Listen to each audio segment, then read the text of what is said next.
the person sitting next to you on the plane may be armed, and that's not a bad thing. Today on Deviant Off Script, we're going to look at the secretive world of the Air Marshals, the Federal Air Marshals. We're talking to David Londo, who's the president of the Air Marshal National Council, and he's going to take us inside this secretive world. You may think you know about Air Marshals and what they do, but you don't. I learned all sorts of stuff. I was surprised. He's also one of the people behind the definitive documentary about Air Marshals, Unseen, Unheard, and Unafraid, available now. Let's learn about Air Marshals. It's Deviant Off Script.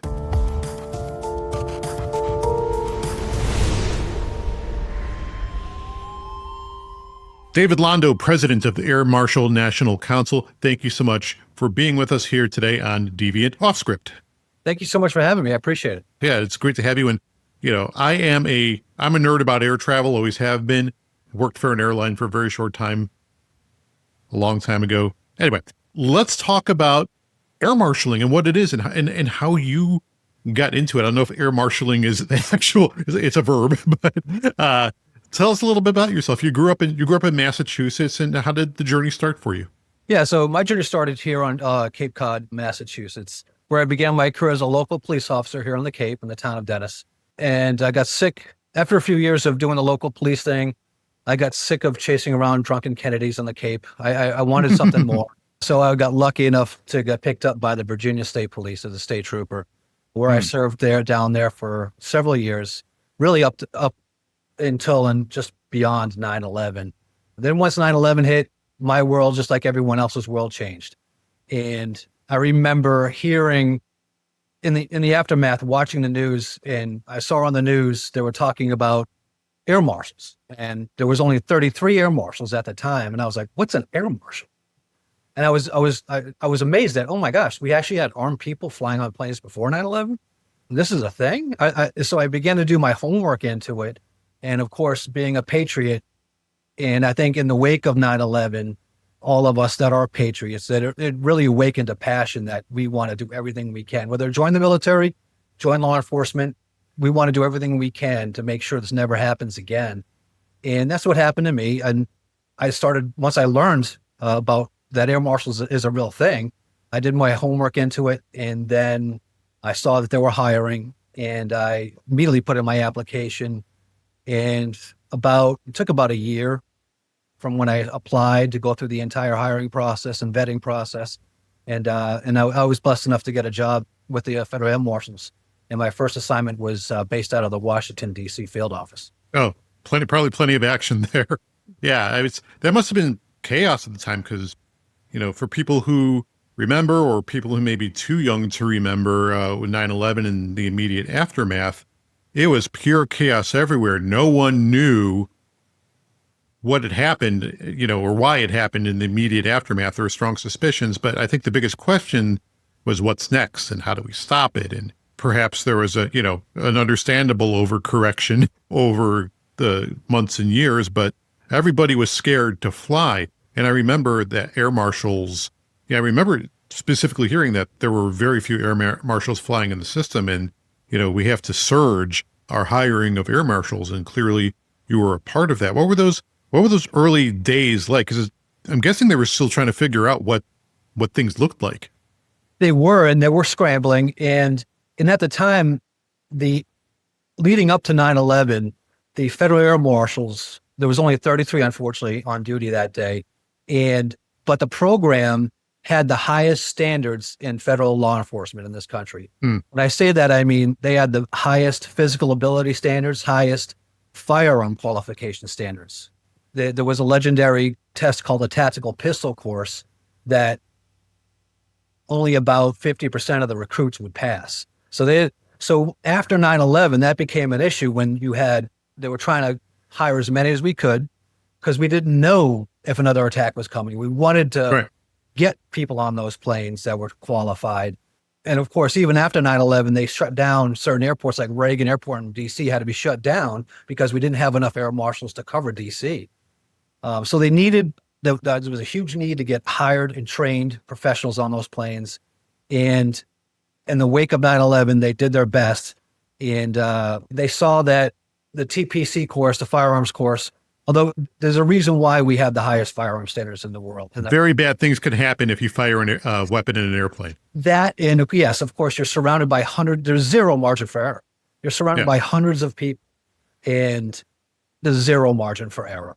In a pressurized tube. In an aluminum tube traveling about the speed of a bullet at 30,000 feet. Yeah, bad things can happen really quick. So it was chaos. We didn't know what was going to happen.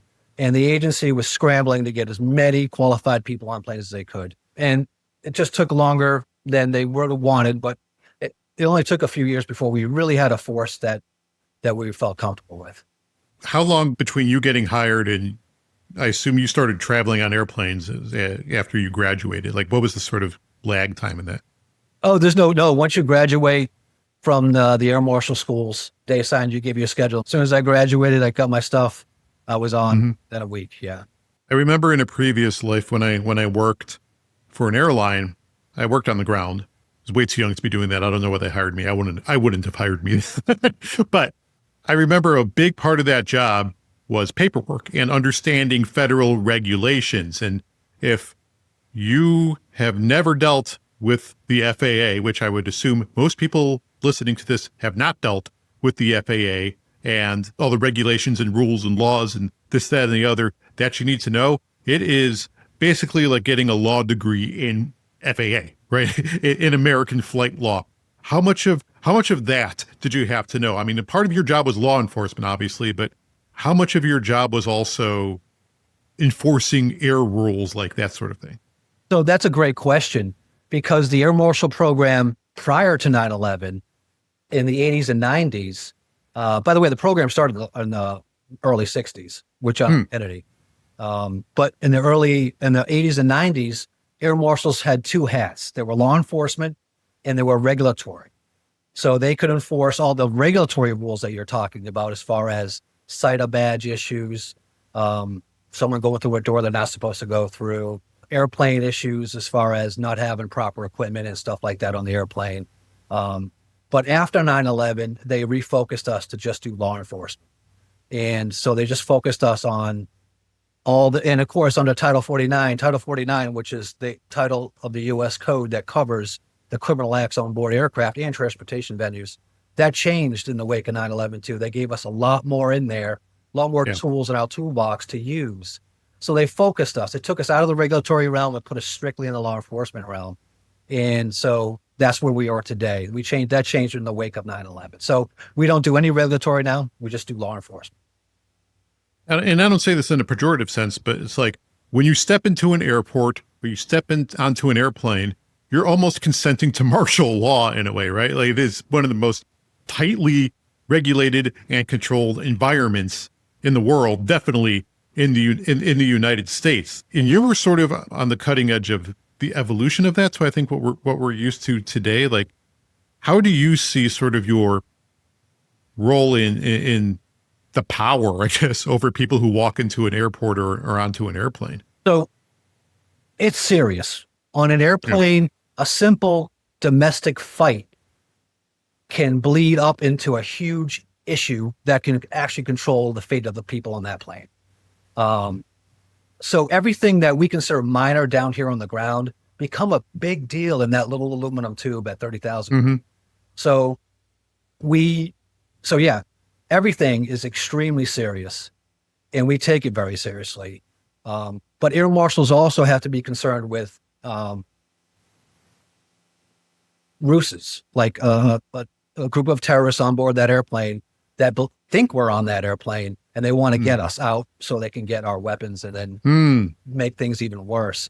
So we're always on guard for even the smallest of incidents. But as you know, flight crews are very well trained nowadays. They're trained to handle just about everything, and they do a really good job.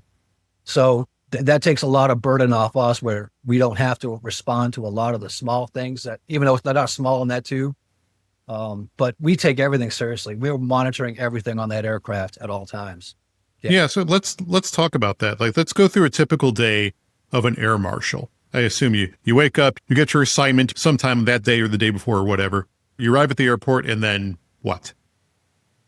Yes. So just about everything we do is classified as sensitive security information. But in a general sense, we're assigned our missions through a whole separate process that determines what flights will be high risk, and that formula is classified. But once we're assigned our schedules, we go, we fly the flights that we're assigned. We go the places they want us to go, and that includes domestically and internationally. It's all over the world, it's worldwide. And air marshals never travel alone. We're always in teams. So that's the day. So we're given our schedule. We go get on those flights that we're scheduled to fly on. And then at the end of the day, sometimes wherever we land and we're done for the day. And then the next day we fly another schedule, another route.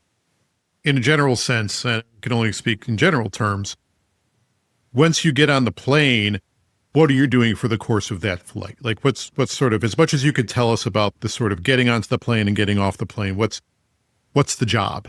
So we're looking at everyone who gets on that aircraft. We're looking for behaviors. We're looking for everything that seems out of the norm for that environment. We know that environment. We're in that environment every single day.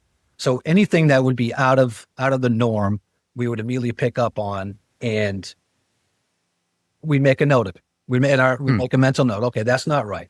Then we continue to watch everybody, see what's going on. And there are some flights that's called special missions that we're on there because there's a person on that flight that triggered, that person may be on a watch list somewhere. Yeah. And so we'd be on that flight with that person to watch that person specifically to make sure. So basically you're very alert, you're looking around, you're communicating with your teammates to see what they're seeing. And then the best case scenario is nothing happens and you land and everyone was good. That's the best case scenario. Now, obviously, we've seen what the worst case scenario is. That's 9/11, right? But there's a range between nothing happening and 9/11. How often would you say, rough percentage, like are there actual incidents that you need to stand up and flash the badge over? One of the main purposes of the Air Marshal program is to instill confidence in traveling public that flying is safe. And flying is very safe. All the incidents we're involved with, all of them are classified for that reason, because they don't want that out there. But one story I can share with you that happened in 2005. This is public information now. We had air marshals on board. Actually, the whole story is really interesting. And we actually, with our documentary that we'll talk about, but we also filmed, this isn't in the documentary we have released today, but we filmed the people involved in this, and we're going to release that soon. But in 2005, now remember, in 2005, everything was still very on everyone's mind, right? Mm-hmm. Everyone was still a little bit amped up. We had an air marshal team that was in the airport, and they're about to hop on a plane. So we had an air marshal team at the airport, and it was in Miami, and they were supposed to go to, I forget what city they were supposed to go to. But while they're actually just about to board their plane, they get a call from our Mission Operations Center, and the FAM Mission Operations Center assigned them to go to, from Miami, I believe it was from Miami to Orlando. So they received this last minute schedule change. They're getting their tickets again for the other flight. So they get on the plane, they board their flight, and they're both towards the front of the aircraft, and they're in the process of booking their hotels. And all of a sudden a passenger comes up with a backpack in front of him, and he's mumbling to himself. And as he passes the air marshal team, he actually says he has a bomb. So the air marshals immediately, and when we filmed one of the air marshals that was involved in this, he took us through the moment. He looked at the other teammates and was like, "Did you hear that?" And they're like, "Yeah, we heard. Did you hear? Did we hear what we thought we heard?" So he went out into the jetway. The plane was just boarded. They hadn't closed the door yet. The man with the backpack who said he had a bomb went out to the jetway. The air marshals were thinking, "Oh my God, this guy's got a bomb. He's headed back into the airport. He's going to kill even more people."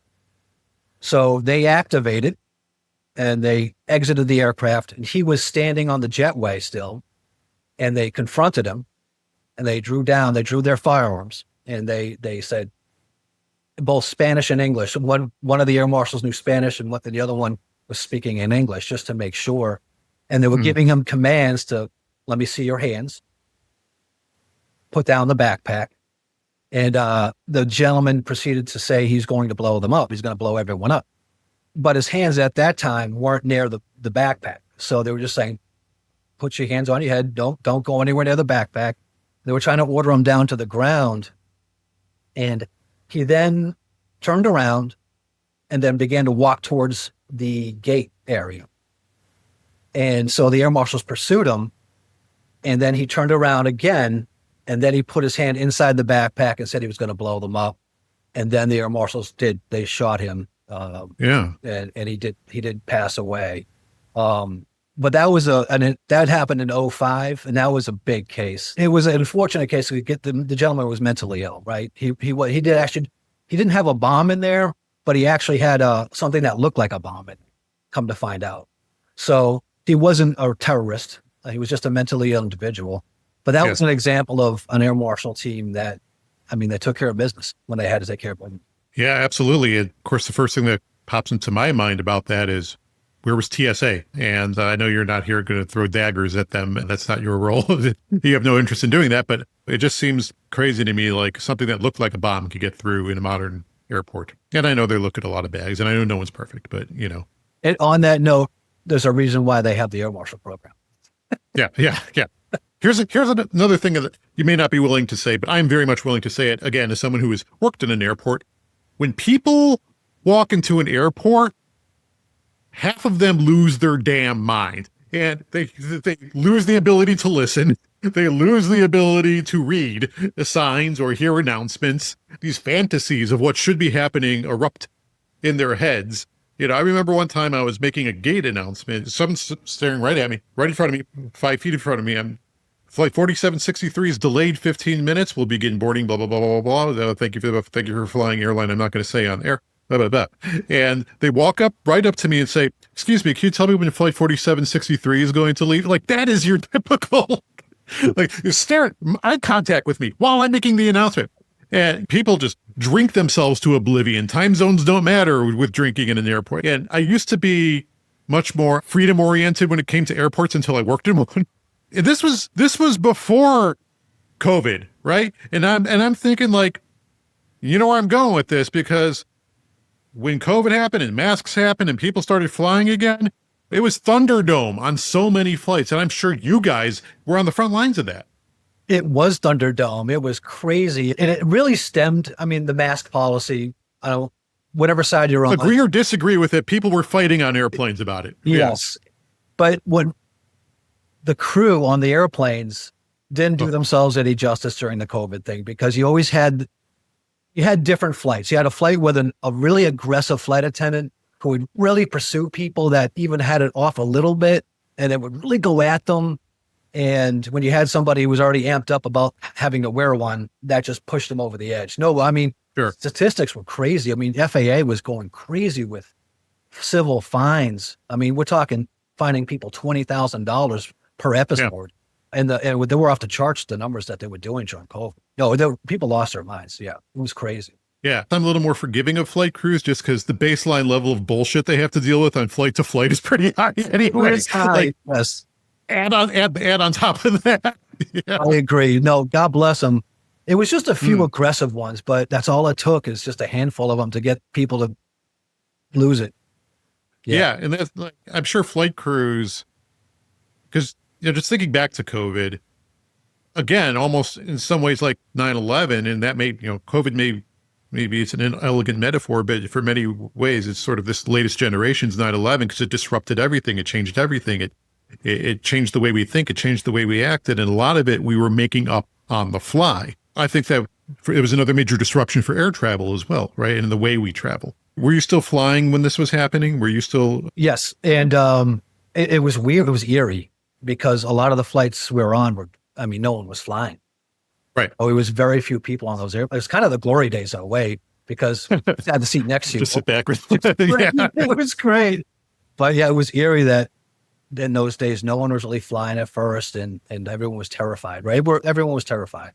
But yeah, and now they're back to full flights. Yeah, but like in air travel, you were having to, as policies kept shifting, as and they were under, like, everyone was trying to figure out how to fight this thing, right? And what the right thing to do was, and then it became politicized, and then you saw what happened on airplanes. And it seemed to have escalated very quickly, like all the stories about what happened on airlines. Was that your experience? Like, did it just happen so fast you guys were trying to figure out how to deal with it on the fly? Yeah, we were trying to, I mean, at that point, everyone was scrambling, right? The airline was scrambling to survive. No, it happened very quickly, and it went from 0 to thousands of cases. Thousands, 5,000, yeah. Cases.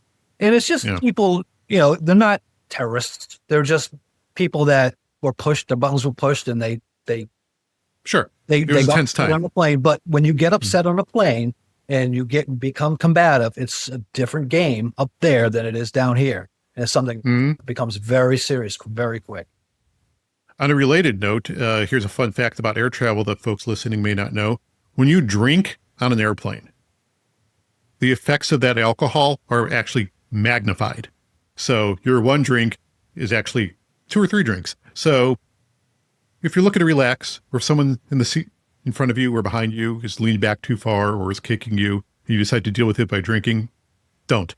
I'm sure that has contributed to many airplane kerfuffles. In fact, I will ask you this.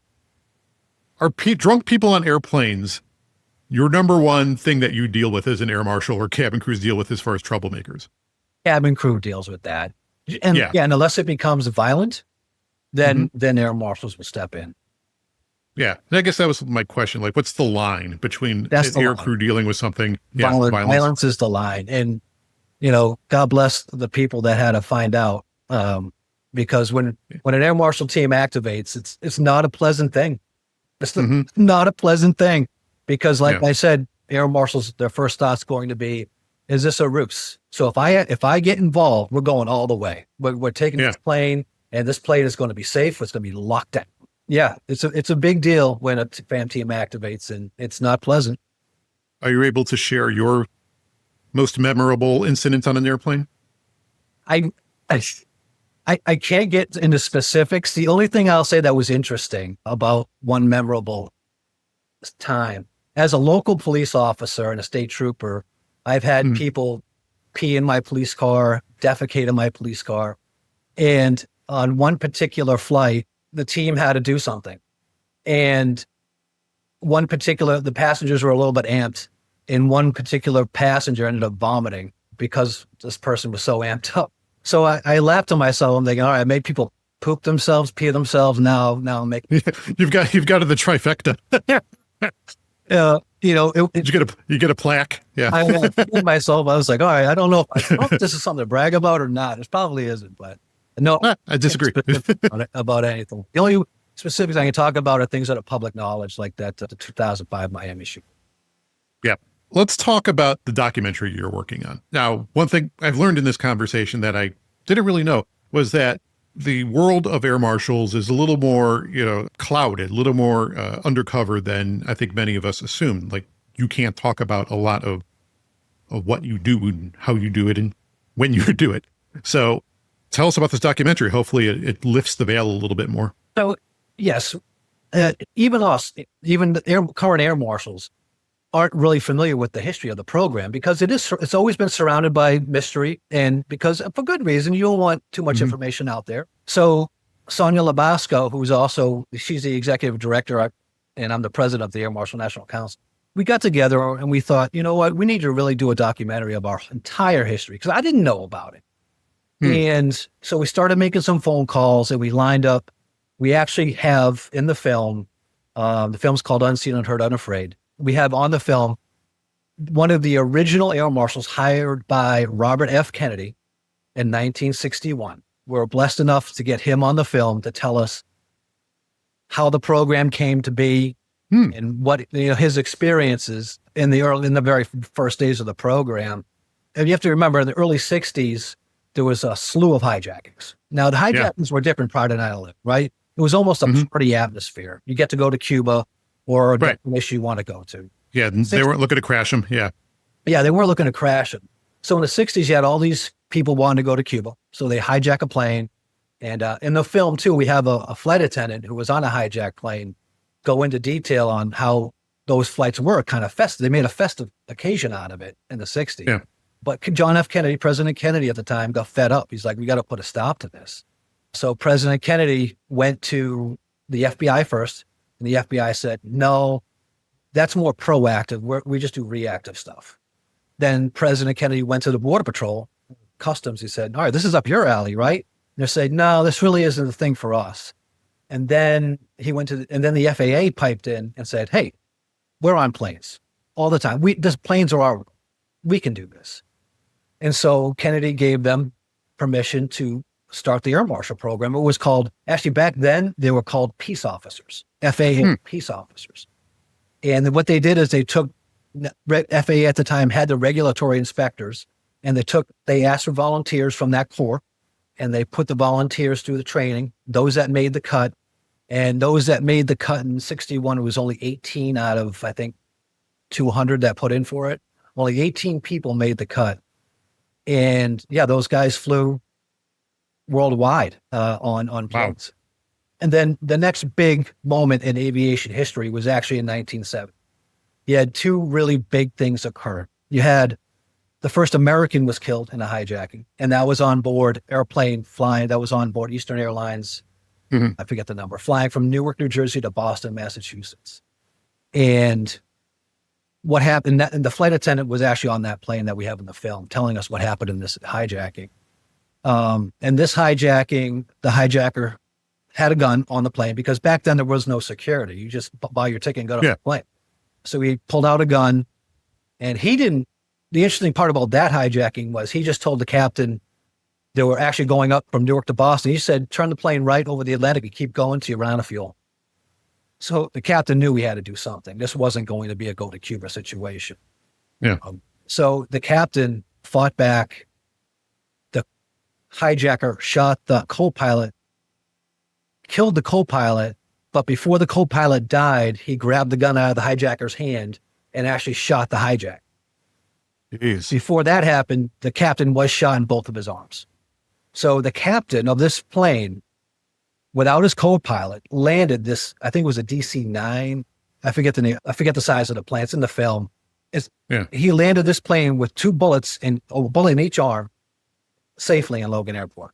The hijacker did survive. He did end up killing himself in prison awaiting trial. And the other big incident in 1970 was the Dawson's Field hijackings. And that's where Palestinian hijackers hijacked. They tried to get 5 planes. They got 4. The 5th plane was an LL plane, an Israeli airline plane that has. Yeah, you don't mess around on those. Yeah. Yeah. It didn't work out well for those hijackers. No, I bet not.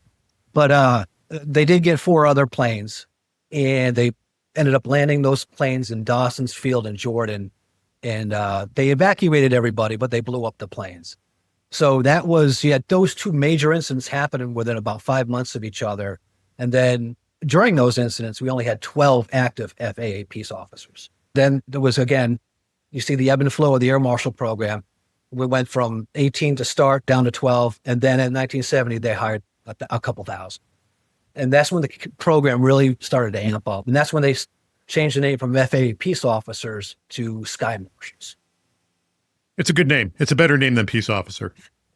Sure. I guess peace officer is more PC. But but also like it kind of evokes, the Wild West in a way, right? Like, Air Marshal is much more futuristic to me, and that story of the 1970 hijacking where they took 4 planes, by the way, I'm also a movie nerd, I believe is the basics of the early 80s film Delta Force, starring Chuck Norris and Lee Marvin. I believe that was the inspiration. Listen, now I have to go back and look at that. All right. Yeah. I got to look at David, before I let you go, is something I'd like to ask everybody before I let them go. And we'll put a link to the documentary where people can find it in the description of this show, the description below if you're watching this on YouTube. What did I not ask you that I should have asked you? Good question. I don't know. Oh, it's good then. No, you did a great job. I'll make up one. Of all the places you've flown in the United States and around the world, when you get the call saying you're going to X place, which place is the one you get most excited about? So I can't name a place we go. Even we go everywhere. But if I Right, exactly. if I name up one particular place, then that would I can't. Okay, let me ask this a different way then. Did you have a one favorite place that you liked to go to when you got the call, even if you don't say what it is? Yeah, one favorite place? No, one thing about being an air marshal, we're blessed in that we see the world, right? Yeah. And whether it doesn't matter where. Europe is gorgeous, Australia is gorgeous. They're all just gorgeous places. If you had happened to have gone to one of those places, which we don't know that you did. Sure. And yes, I mean, yeah, I don't have one particular. Honestly, my favorite place to go, honestly, after traveling the world is when I get to come home. Yeah, that's anybody who's traveled heavily will very much agree with that. Okay, last one. Maybe you can answer this. The best meal you've had on an airplane. What's the best airline food for you? So that's a great question. Most air marshals do not partake in the food. Damn it. So no, interesting factoid, and the airlines probably don't want this information out there, but after 9/11, the Federal Air Marshal program actually wanted to go to the airlines and ask for their nutritional information, just to give the workforce, see what we're eating. And that information was withheld and refused to give out to us. So that sent a light bulb above our heads going, oh, that's not right. So generally speaking, we don't partake in the meals on the plane. That's somewhat telling. But in the film, yeah. when we interviewed the 70 Sky Marshals, they tell stories of these grandiose steaks. You can smoke on the plane back then. You can enjoy your favorite liquor, your favorite food, and a cigarette brand, and just go to town. But I think things have changed since then. Those are the glory. A little bit. Yes. That's when traveling was an event and it was purposefully enjoyable. I don't know if we'll ever see those days again. Who knows? Dave Londo, thank you so much for joining us. Love the conversation again. Everyone, check out the film. If you're an airline nerd like me, you'll love it. Thank you so much for joining us. Thank you, sir.